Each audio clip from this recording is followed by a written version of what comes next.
এজোপা হ'ব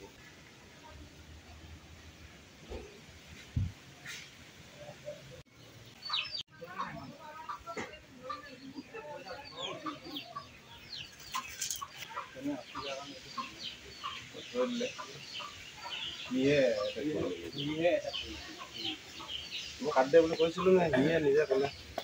এইফালে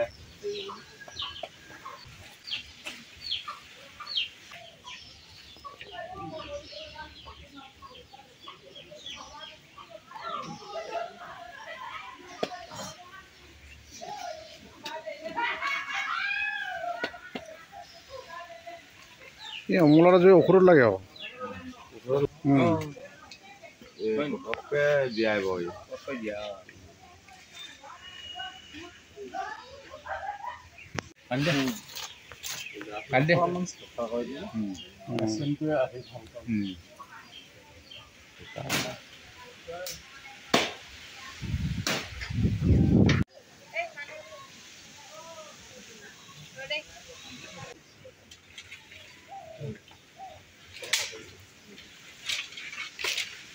ভৱানী কোচ কালি ৰাতি 12:30মান বজাত বতাহ ধুমুহা আহিলে আহি পিনি সেই ঘৰটোতে পৰিলে আৰু মানুহকেইটা যেনে তেনে বাচিলোঁ আৰু এঘৰ দিছিলে ক্ষতি হ'ল টিংপাত ভাঙিছে এইখিনি কেঞ্চি দুটা ভাগিছে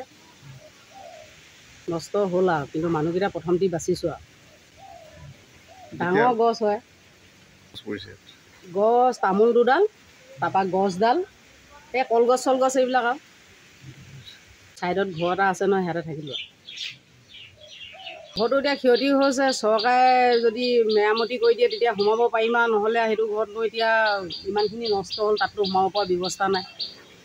কেঞ্চি চেঞ্চি ভাগিছে আকৌ টিংপাত ফুটিছে পানী পৰিব কিবা কৰিব সেইটো কেনেকৈ সোমাব পাৰিব চৰকাৰে সেইকণ সুবিধা কৰি দিলে ভাল হয় আৰু